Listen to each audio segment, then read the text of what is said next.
Okay, we're back here with part 2 of this waves video grouping, and we got cut off there really quickly. Apologize for that. I'm limited to 5 minutes. So anyway, we're back here. We are talking about our wave here, what kind of wave we had, and what we did have is a single wavelength. So if we're measuring distance or length, we call that a length of the wave or the wavelength. It's measured in centimeters, millimeters, meters. Is where I start and where I start again.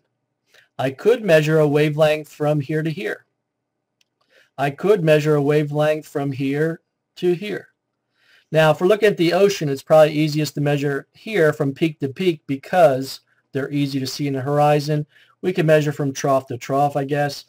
But since we're measuring along this baseline from here to here is obviously an easy way. So in this drawing, I have 1, 2, 3 wavelengths in this whole pulse or wave, sound wave or sound pulse. We would call the length of that, so that'd be n times wavelength. There's 3 of them times a wavelength. That would actually give us the length of this pulse in space. We know that as the SPL. All right, so that's one of the things we can pull off from these drawings. Now, if we were looking at this from a time perspective, not measuring in lists, but we had like seconds along here. This distance to go from here to here would be the time it takes to create a single wave. Okay? The time it creates a single wave. Now that would be the period. So we'd measure this distance from here to here. Let's see if I can grab another color. We'd measure this distance from here to here as being the time. And since that is a fixed time, we call it capital T, which is period. So if this is time along the axis, it would take the time to go there. If we have 3 of those, that means it's 3 times the period, because it comes from n times the period. 3 wavelengths, 1 period tells us the time for 1 cycle, 1 wavelength. That is actually the duration of the pulse, or pulse duration, PD. So here we're measuring in distance, so sort of x. Here we're measuring in time. It's the pulse duration. Now we need to know that, what's a p there, that the period, if we take the reciprocal of the period, it equals the frequency. Okay?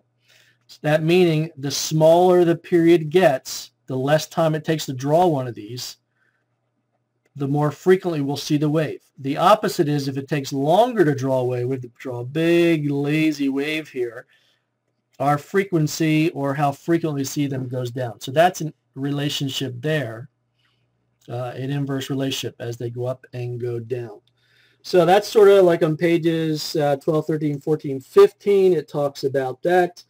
And let's draw up another one here so we can see a few more things. Now they have some good drawings of higher and lower frequency, and let's see if we can fit that in real quickly. I'm not sure what's going to happen when I pull up this. That's not what I wanted. Let's see if I can do this. No. Open. All right, kind of works. Let me bring it back down here. All right, gonna zoom in a little bit. All right, so we have 2 different waves here. If I have a very high frequency, so I'm going to see it very frequently, our wave would show up very quickly. If I have a lower frequency, that means we don't see it as frequently, so it shows up less often or less frequently. Okay? Low frequencies are in the lower hertz. For us, it's the 2 megahertz, low end. For high frequency, it's the upper end, the 10 megahertz. Okay?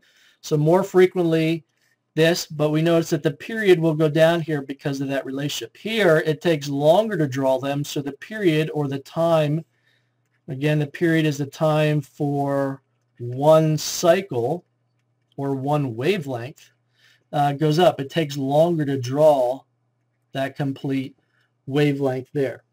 Okay?